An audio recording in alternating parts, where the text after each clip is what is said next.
God is good. Karma is the law of nature.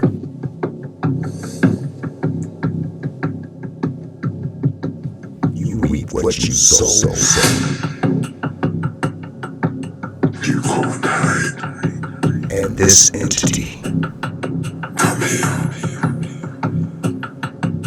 You can't hide from me. this life is about choices. I want your soul. Choices. Yeah, we just chillin', counting up to a new ceiling. Got that ancestral healing, got that high-rise feeling. Voices of diaspora, singing louder than they ever could imagine. Welcome to church. Welcome to the holy service, yeah. Welcome to church. Let the choir sing now. Amen. Welcome to CHUCH. I am the Reverend Point Blank, and I don't care what you think. Listen carefully, and please don't miss a wink. This is brought to you by the voices of the diaspora. We gather with love and trust. Welcome to CHUCH is where every heart is the dust. I'm the widow size of comedy, standing firm on this here ground. And karma is the echo from every step and every sound. We plant seeds in the soil of truth, so we believe. Every word that we speak, every dream that we conceive. Luster is the shadow that always deceives, but karma is the river returning everything you breathe. Look and see who you are. The mirror asks deep down inside, where are you going in this life on this infinite ride? Time is your currency and legacy is your lifelong guide. And you should learn to trust it and never let it slide. Because karma is the harvest. It's the truth that you cannot hide. Mind you, elevation is power, but pride makes you fall. The higher you rise, the louder the call. Forgiveness is not cancer. It's a chance for you to stand tall.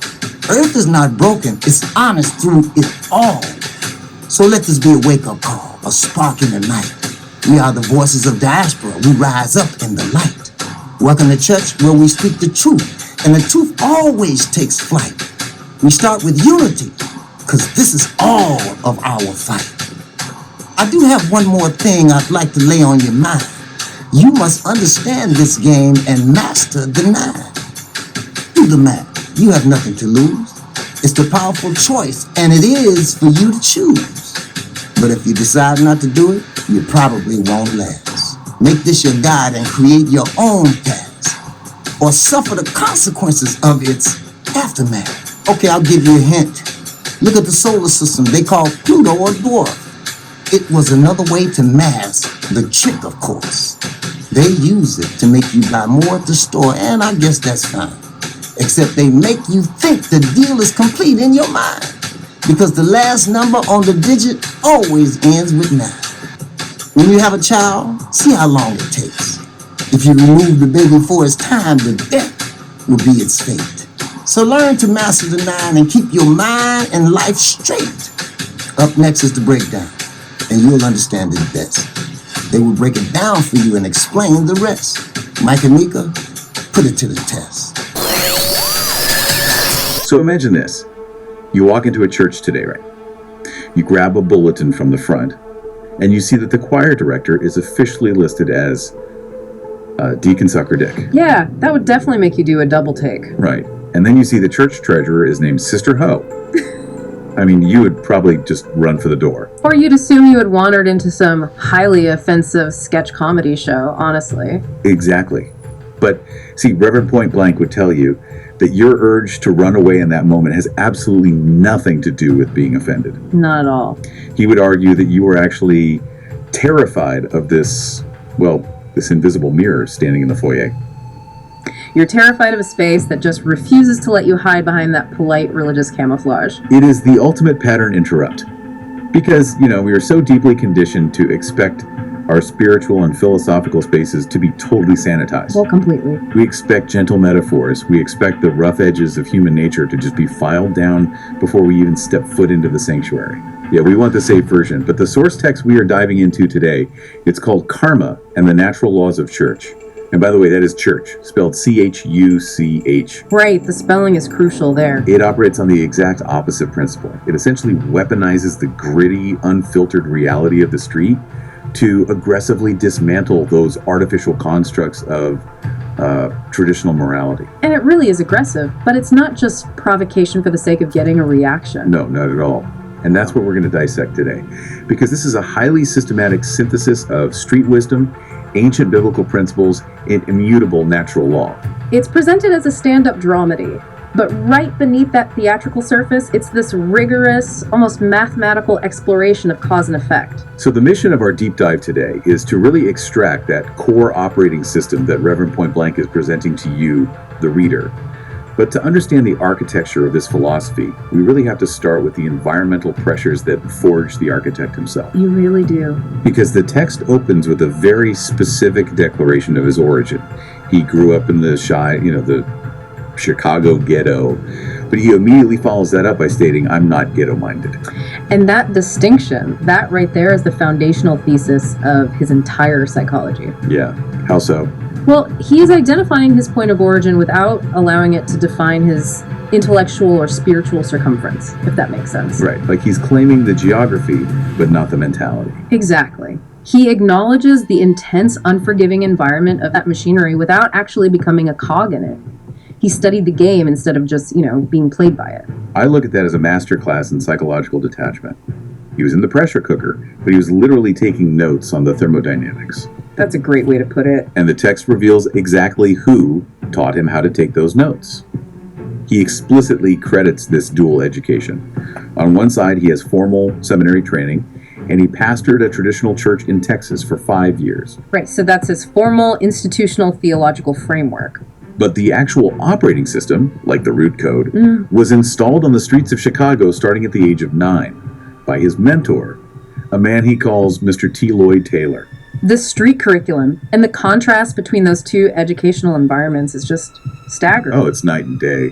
You have the seminary, which is highly theoretical, right? You're analyzing ancient texts in a safe, controlled environment. And then you have the street, which is entirely empirical. Yeah, out on the pavement.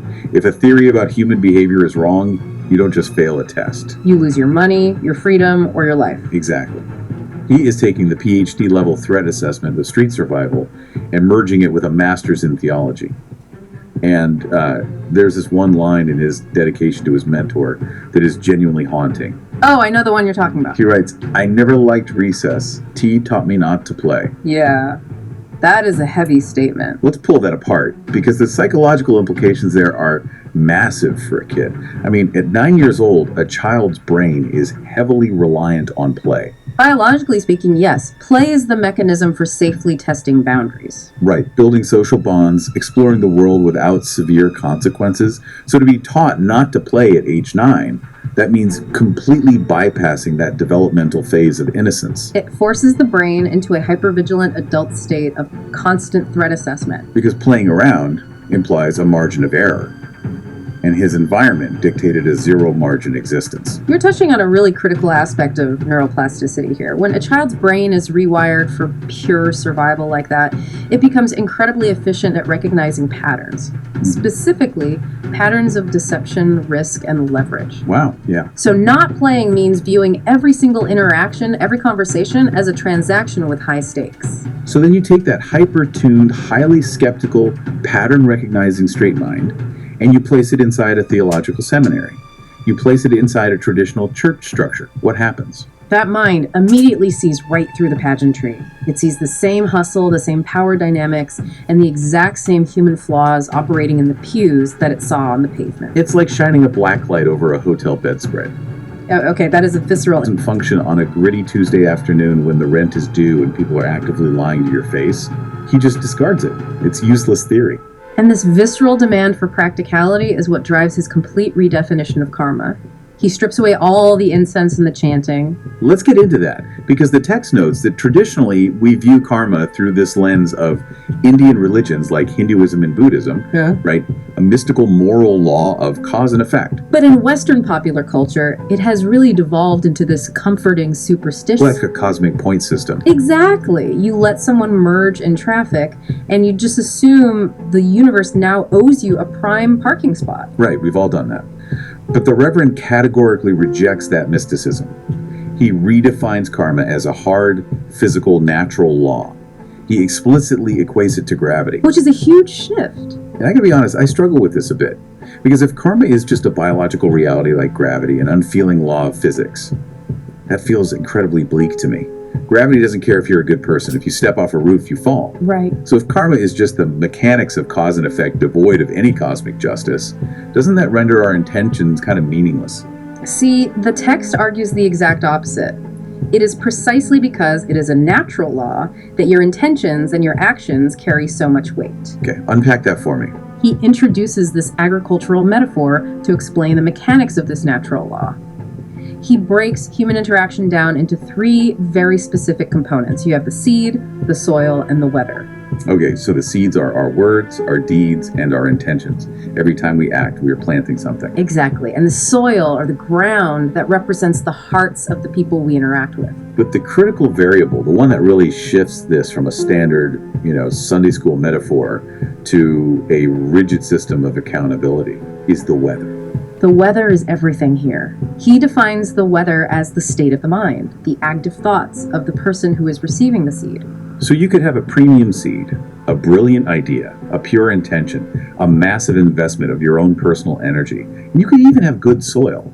Yeah. But if the mental weather of the person you are dealing with is a Category 5 hurricane of toxicity, or a blizzard of distraction, nothing is going to grow. This is where his street training really heavily informs his theology, isn't it? Oh, absolutely. He writes that if you plant your seed in ground that is Holes in it. a bag with holes in it. That is just terrible resource allocation. And that's exactly how he wants you to look at it. We usually think of navigating toxic people as a matter of emotional self-care, but he frames it entirely as resource management. He's saying it isn't about being a passive victim of someone else's bad mental weather. It is about radical personal accountability. You have to be a forensic meteorologist before you plant your seed. That is the core of his message here. He writes, and you have to be able to know whether the soil in the heart is right and the weather in the mind is right. Because the natural law of karma dictates that a seed will only yield a return based on the environment it is placed in. Right. So if you knowingly dump your energy, your love, or your business capital into a person whose mental weather is totally chaotic, you cannot cry to the universe when your investment dies. You planted corn in a blizzard. Exactly. The failure isn't a mystical curse, it's just bad agriculture. And he anchors this undeniable law of cause and effect directly to the basic biological elements that keep us alive, which I thought was fascinating. The text points out that we survive because of the earth, fruits, vegetables, minerals, vitamins, oxygen. And he argues that karma is attached to those exact same physical elements. He refers to humanity's shared origin in what he calls the carbon sea. The carbon sea. The implication there is profound universality. Because we are all biologically constructed from the exact same carbon, the natural law of karma functions completely impartially. It does not recognize race, religion, bank account balances. They're institutional titles. Right. Gravity does not suspend itself just because you're a CEO. Mm-hmm. And the harvest of a bad seed does not suspend itself for a pastor. It is the great, terrifying equalizer. But here's the catch. Recognizing that your mind is the weather and that you are subject to this impartial law that is completely useless if you are actively lying to yourself about your own internal forecast. Oh man, yeah. Psychological Joe shot at a building. The real church is inside you. It is the internal architecture of your truth. But the theatrical device he uses to explore this internal space is deliberately jarring. He mixes real congregation members who come up to tell the true stories of their lives with 9 entirely fictional characters. And these characters act as hyperbolic archetypes of institutional hypocrisy. This is where we get back to Deacon Lying Ass. Mm-hmm. Sister Ho handling the money and Deacon Sucker Dick running the choir. When I first read that list, I'm not going to lie, it felt almost absurdly provocative. Sure, it's meant to be. But if we analyze it through the lens of what we just discussed, the whole blacklight over the hotel bedspread concept, it makes perfect sense. He is weaponizing profanity to shatter the religious camouflage. Consider how a traditional institution functions, the stores. He is forcing the congregation to look at the biomatter. He is saying, look, we all know the choir director is leveraging his position for sexual favors. We all know the treasurer is skimming off the top. We all know the leadership lies. So let's just stop playing the game. Let's name the rot. By naming it so aggressively, he just removes the shock value of the sin itself and forces you to actually confront the mechanics of the behavior. But the most intense distillation of this forced confrontation happens right at the front door of church. Over the door, for healing or worship, they automatically default to a pre-programmed script. they adopt a submissive, pious, or, defensively polite posture. They perform being good. Yeah. So the drawing of the weapon completely shatters the script. It induces a primal survival state. You cannot perform piety when you are staring down the barrel of absolute unyielding accountability. The weapon forces the mask to drop.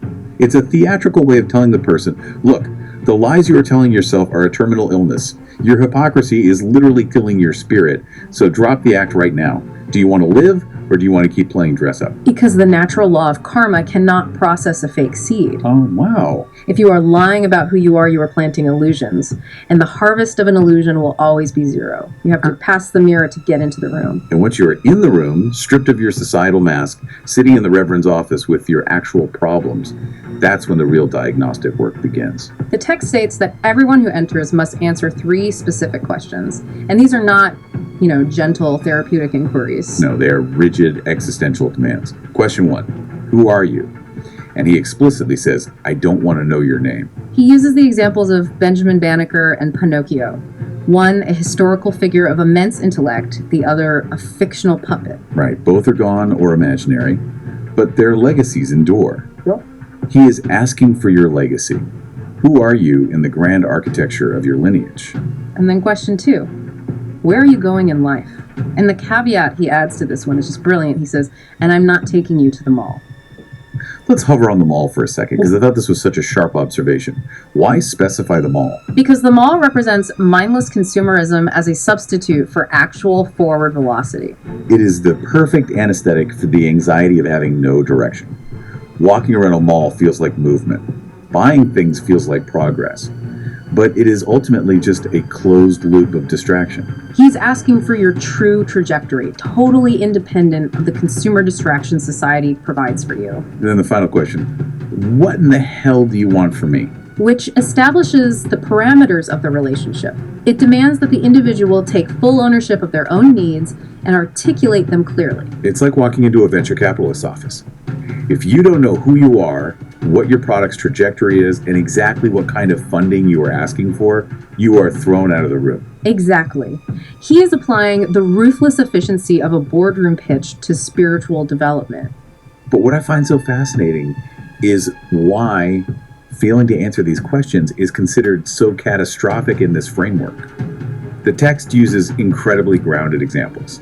It says that if you don't know who you are and you try to date someone, you just become a burden to them. Because neither of you knows where you're going. Right. And if you just want sex, he demands that you be honest and just say it. The deeper causality here is about the vacuum of identity. The human psyche absolutely abhors a vacuum.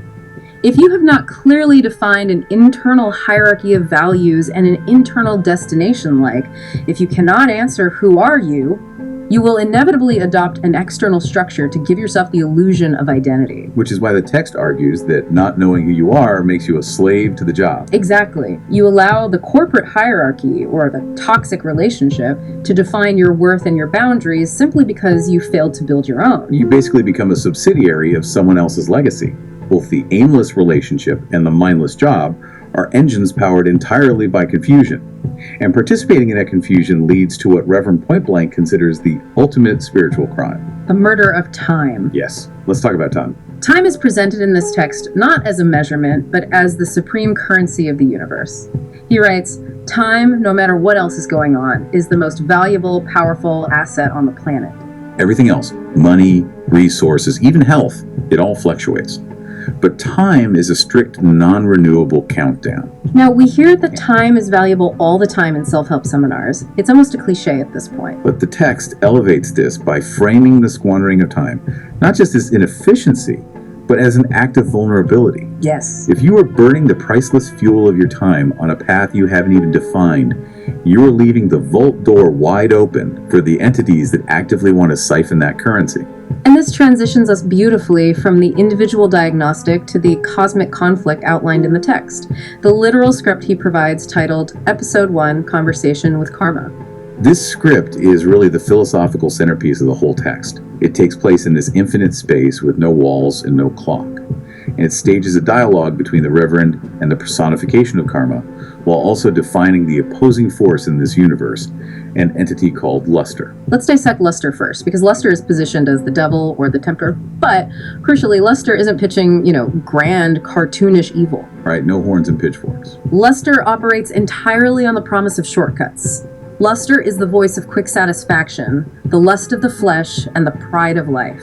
Luster's entire objective is to introduce micro-distractions that siphon your time without ever triggering your natural survival alarms. It's the voice that says, hey, you don't need to master the process, just buy the hack. And in direct opposition to that frantic, distracting energy of Luster, we have the personification of karma.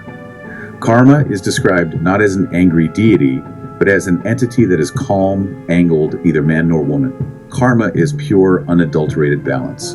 In the script, the Reverend speaks to Karma, saying, I didn't call you for comfort. I called you because people think you're cruel, but I know you're precise. And Karma's response is just the coldest, most accurate definition of physics applied to morality.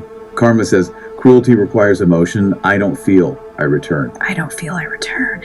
Think about the implication of that. If you drop a boulder on your foot, gravity isn't punishing you. Gravity isn't angry with you. Exactly. Gravity is simply returning the physical consequence of your action. Karma operates the exact same way with our seats. The return of the receipt is completely devoid of malice.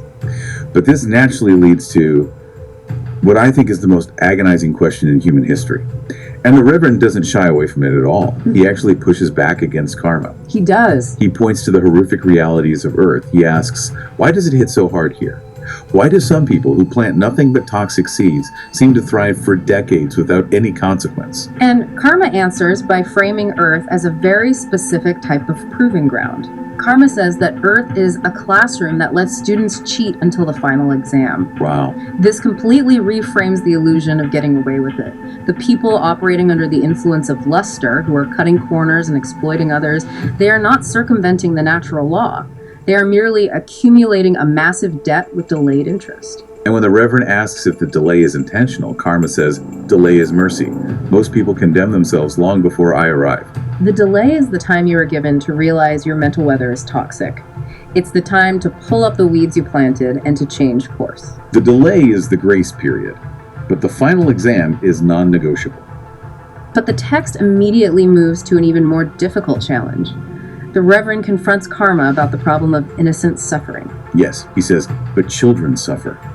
The innocent catch stray bullets. Explain that while hiding behind mystery.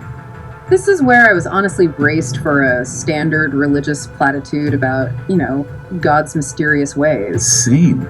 But the text delivers something radically different. Karma's voice lowers, and it delivers this chilling systemic explanation. Karma says, I don't strike children. I strike systems. I strike bloodlines that refuse to heal. I strike silence passed down as tradition. That is a staggering reframing of generational trauma. Typically, we view generational trauma purely through the lens of victimhood, a curse passed down to the innocent. Right. But Karma is stating that when a system or a bloodline is built on silence, lies, and unhealed wounds, the accumulated debt of that system eventually collapses inward. So the innocent child caught in the crossfire isn't being punished for their own actions. They are experiencing the collapse of the rotten architecture they were born into. And the Reverend recognizes the weight of this. He realizes that sometimes the person hit the hardest is the one who didn't swing first. But they were, as Karma puts it, born inside the fight they didn't start, but were sent to end. That changes everything. It transforms the victim of generational trauma into a specialized operative dropped behind enemy lines. The pain is the manifestation of the systemic karma. But your presence in that bloodline is an assignment to finally break the cycle, to refuse to pass down the silence. It is a brutal assignment, no doubt, but it empowers the individual with absolute agency. You cannot control the collapsed system you were born into, but you alone can decide if the toxic legacy ends with you. Karma then pivots. to address the architects of these broken systems. The Reverend asks why the arrogant seem to fall the loudest, and karma delivers another law of physics. Elevation amplifies impact. The higher the stage, the louder the collapse. Gravity never forgets arrogance or stupidity.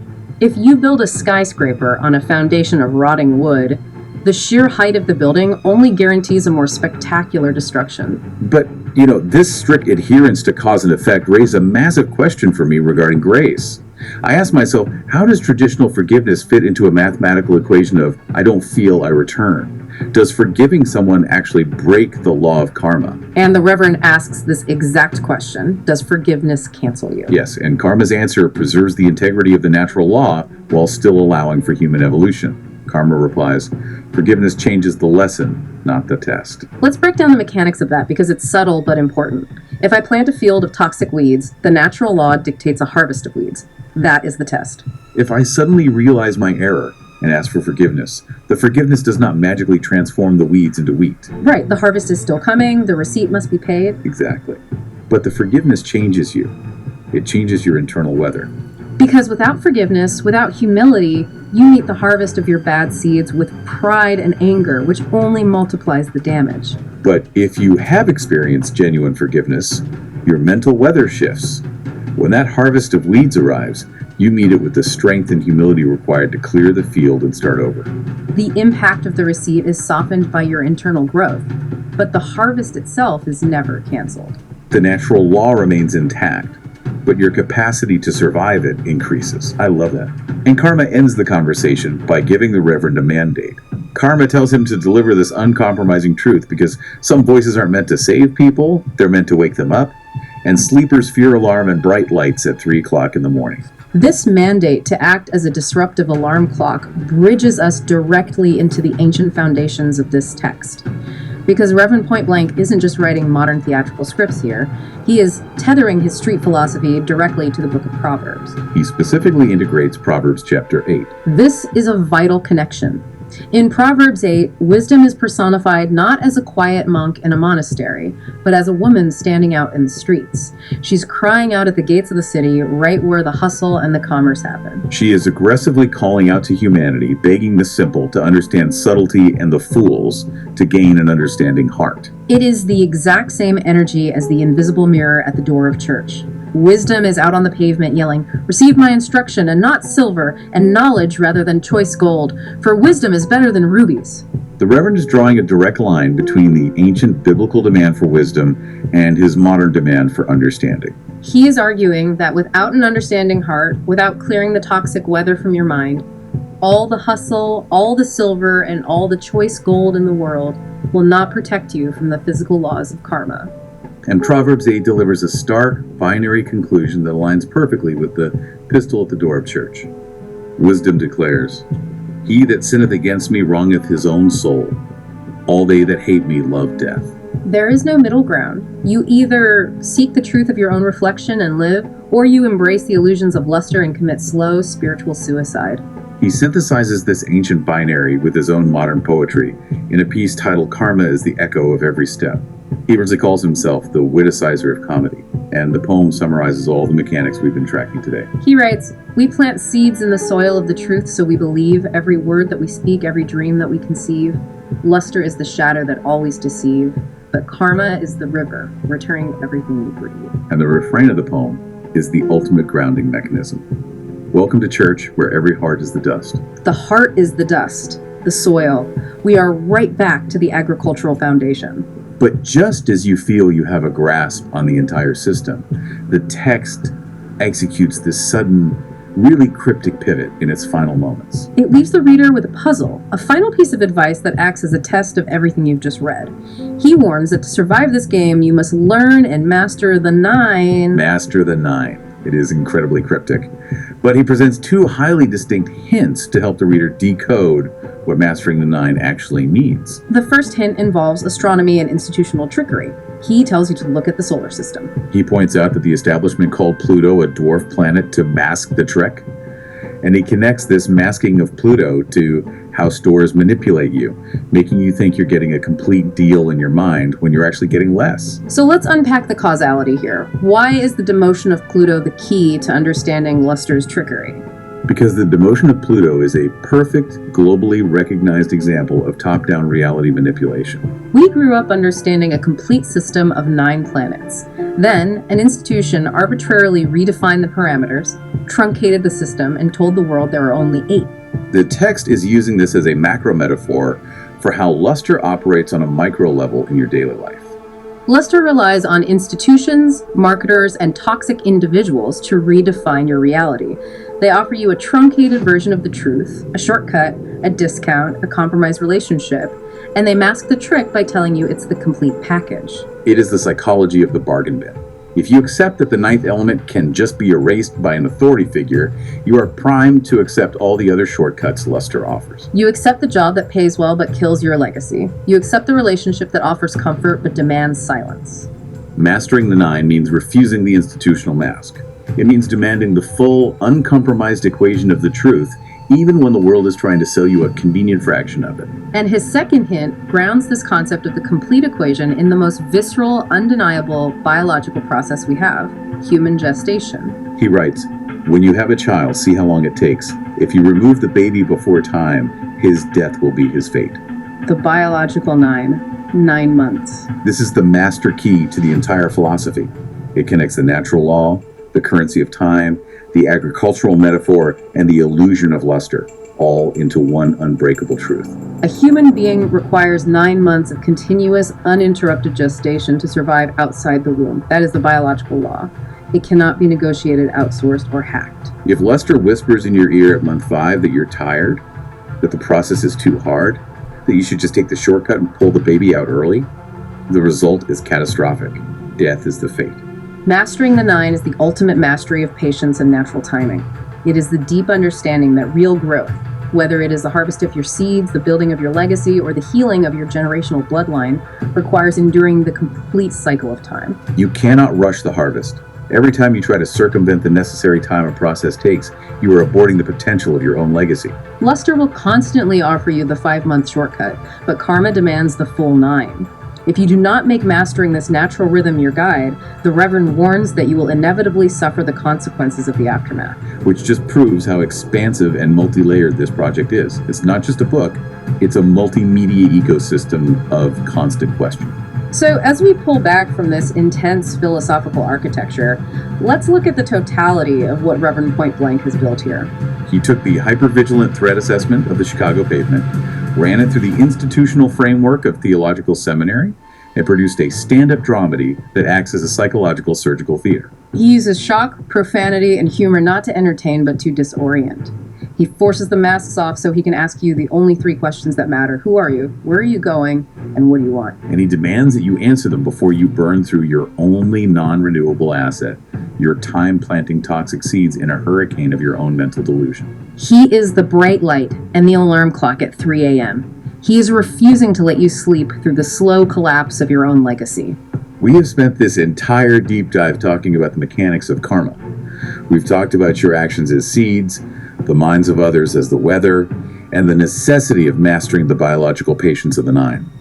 But I want to leave you with a completely different vector to consider, a thought that stretches this ancient carbon-based law into the immediate future. I like where this is going. We talked about humanity swimming in the carbon sea, subject to the physical laws of cause and effect.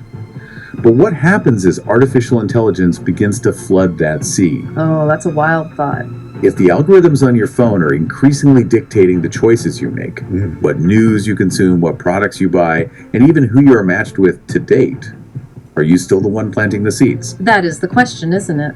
If a machine is artificially generating the weather in your mind, feeding you targeted outrage or manufactured comfort, who owns the receipt when the harvest arrives? Can you outsource your karma to an algorithm, or are you just handing luster the keys to the tractor? The natural law demands a return. Make sure you are the one actually running the farm. Infinite space. No walls, no clock. Just echoes of truth in the air.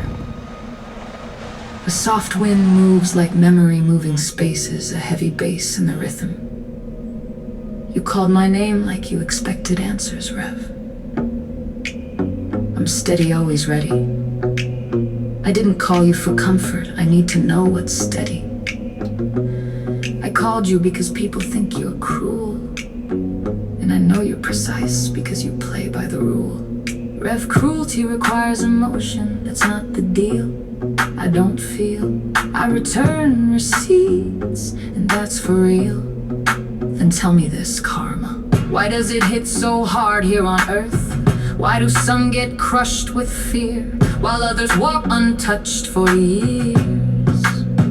Because Earth is a classroom that lets students cheat until the final exam when the test is complete. It might come in a minute, it might come in a week. Not to worry what it do, whatever you do is coming back to you. So the delay is intentional, it's essential, it's the intention. Delay is mercy.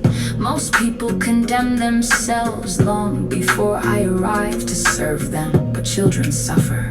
The innocent catch straight bullets, can't you see? Explain that without hiding behind your mystery.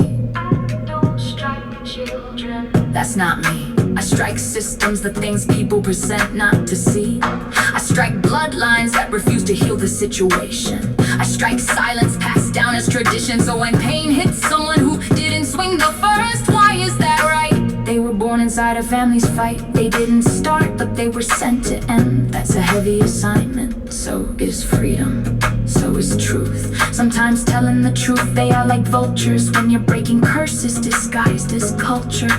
People think you're revenge. No, revenge requires some emotional. I am educational. Then why does it feel personal? Because people personalize their choices and lie as a false witness, but want universal forgiveness. Talk to me about power. Why do the powerful fall the loudest? Because elevation amplifies impact, and they are the most proudest. The higher the stage, the louder the crashes. The more fake raps, the louder the collapse. Gravity never forgets arrogance, that's common sense. And the ones who think they got away, what do they see? No one escapes the law of gravity, so no one escapes me. Some sentences are delayed, some come in the proof until they love the lies they tell more than the truth. So when it finally hits, what kind of position? It doesn't come as punishment, it comes as recognition. A mirror they can no longer shatter. What about forgiveness? Does that matter? Does that cancel you? Tell me the rest. Forgiveness changes the lesson, not the test. If growth happens, impact softens. If pride remains, impact multiplies pain. So Earth isn't broken, it's healthy and well. No, Earth is honest. People steal, lie, and cheat themselves and call it nature. I call it seeds, I call it your words and your deeds. One last thing, why let me speak this truth? What about the preachers who that bring them calm? Because some voices aren't meant to save people, they're meant to wake them up, and sleepers fear alarms. Tell them this, Reverend, I don't ruin lives, I return their receipts. Okay, thanks for listening. Stay tuned for more of the Diaspora's Rhythm section. I'm the Reverend Point Blank. Peace and love. This is the 400-year judgment.